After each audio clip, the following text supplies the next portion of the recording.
کرتے ہیں وہی لوگ آگے بڑھیں گے. صرف دنیاوی تعلیم سے آپ آگے نہیں بڑھ سکتے ہو. آپ کو ایک راہ نہیں مل سکتی ہے. آپ دینی تعلیم بھی اسی طرح حاصل کرو, اسی ولولے کے ساتھ حاصل کرو, اسی جوش سے حاصل کرو جس طرح آپ دنیاوی تعلیم حاصل کر رہے ہیں. کیونکہ حالات ایسے ہیں کہ ہمیں دونوں تعلیموں کا بیلنس ایکویلیبرم پیش کرنا ہے. یہ نہ کہیں کہ صرف ہم ایک ہی تعلیم کے پیچھے لگے رہیں. ہمارے بچے صبح ہم ان کو نہیں بھیج سکتے ہیں کہاں پہ, مدرسے میں بھی نہیں بھیج سکتے. کیوں نہیں بھیج سکتے ہیں؟ ہمیں اویئرنیس نہیں ہے. ہمیں پتہ ہی نہیں ہے کہ دینی تعلیم کیا ہے اور دنیاوی تعلیم کیا ہے. اس کنٹمپریری ورلڈ میں, اس دنیا میں ہمیں دونوں تعلیم کا سہارا چاہیے. ایک تعلیم ملے گی, دوسری سے محروم رہے گا, وہ بھی کہیں نہیں پہنچ سکتا ہے. ہم نے دیکھا وہ لوگ جو حافظ بنے ہوئے ہیں وہ بڑے بڑے عہدوں پہ بھی ہیں. ہمارے پاس شجاعت صاحب ہیں, ایک بہترین حافظ تھے وہ, اور ساتھ ساتھ میں آج وہ حج کمیٹی کے چیئرمین بھی ہیں. ہمارے کرنا کے ہیں, ہمیں فخر ہے ان پہ. وہ بھی کسی بڑے سکول سے نہیں پڑھے ہیں, وہ بھی گورنمنٹ سکول سے پڑھے ہیں. ہمارے نذیر صاحب ہیں, یہ بھی کسی پرائیویٹ سکول سے نہیں پڑھے ہیں, یہ بھی گورنمنٹ سکول سے پڑھے ہیں. توفیق لالا ہے ہمارے, یہ بھی کسی گورنمنٹ سکول سے, پرائیویٹ سکول سے نہیں پڑھے ہیں, گورنمنٹ سکول سے پڑھے ہیں. اور انہوں نے بھی اللہ کے فضل سے اپنا لوہا منوایا ہے, سماج میں بھی اور اپنے ڈپارٹمنٹ میں بھی. صدیق لالا ہے, یہ بھی کیپٹن ریٹائرڈ آئے ہیں. توفیق لالا ہے, کیپٹن ریٹائرڈ آئے ہیں, کسی پرائیویٹ سکول سے پڑھ کے نہیں گئے. یہ گورنمنٹ سکول اپنا لوہا وہاں پہ بھی اپنے ڈپارٹمنٹس میں بھی انہوں نے بنوایا ہے. اور ہمیں بھی چاہیے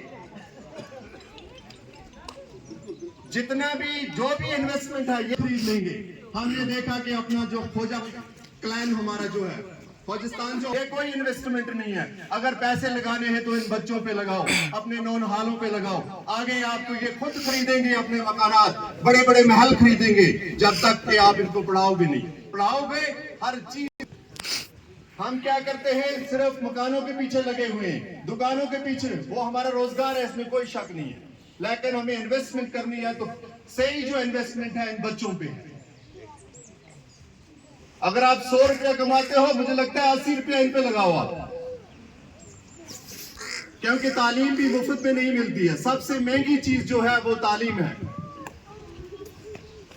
تعلیم آپ کسی کے پاس بھیجو گے تو پیسے دینے, اسکول میں بھیجتے ہو تو اس پہ یہ بھی آپ کو کیا دینی ہے, ٹیوشن فی دینی ہے, پیسے دینے ہیں. مطلب اگر ایک آدمی 500 روپیہ کماتا ہے دن کو, اور اس کے مہینے کی 4 بچے ہیں, 4 بچوں کی فی دینی ہے, 4000 بنتا ہے, تو اس سے بہتر آپ وہ کیوں ہمارے پاس کیوں نہ بھیجے. یہاں پہ ہر چیز فری ہے, کھانا پینا لگانا سب کچھ فری ہے.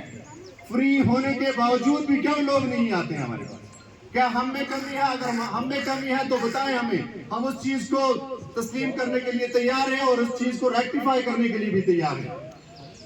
آئے, سامنے آئے, لیکن ہمیں آپ کا تعاون چاہیے, کیونکہ یہ انرولمنٹ ڈرائیو یہاں سے شروع ہوگی آج.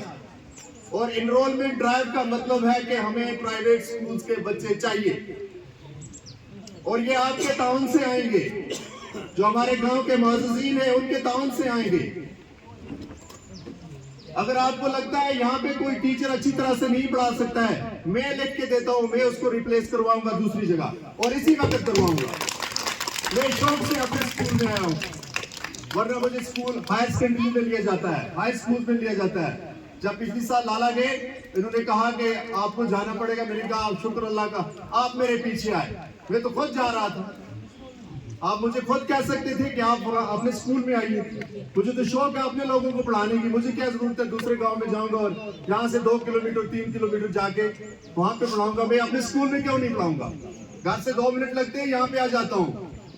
شام کو بھی 3:30 بجے نکلیں گے, ہم 4 بجے نکلیں گے, ہمیں کیا ہے. میں ان کا بھی شکر گزار ہوں کہ یہ میرے پیچھے, ہاں اس میں کوئی شک نہیں ہے, اس کا مطلب ہے مجھ میں کچھ تھا تب یہ میرے پیچھے گئے. یہ دوسرے ٹیچرز کے پاس کیوں نہیں؟ یہ بھی ایک سوچنے والی بات ہے نا, کہ باقی بھی ہمارے جو گاؤں کے بہترین ٹیچرز ہیں, گاؤں والوں کا تھوڑا, کیونکہ ہمیں وہ اس طرح کی عزت دیتے نہیں ہیں.